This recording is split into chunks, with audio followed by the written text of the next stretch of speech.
Welcome to the Slop Temple. We pray this video helps. In this video, I will explain how to make chocolate gel. First, let's gather our essential ingredients. You'll need about 7 ounces of quality dark chocolate, 1¼ cups of heavy cream, and 1/2 cup of milk.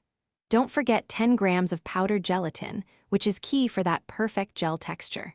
Begin by blooming your gelatin in a small amount of cold water, allowing it to soften for about 5 minutes. This crucial step ensures a smooth, lump-free gel. Next, we'll create our rich chocolate base.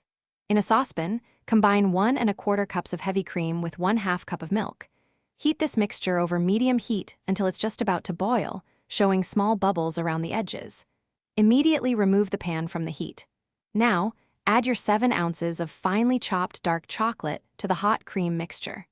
Stir gently until the chocolate is completely melted and the mixture is wonderfully smooth and glossy. Now it's time to bring it all together. Add your bloomed gelatin directly into the warm chocolate mixture.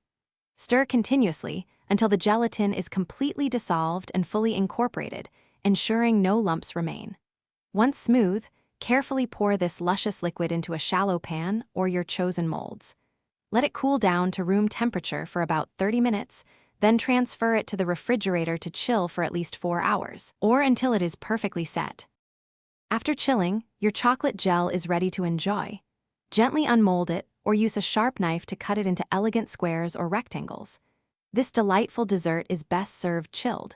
You can enhance its presentation and flavor with a sprinkle of cocoa powder, a dollop of whipped cream, or some fresh raspberries.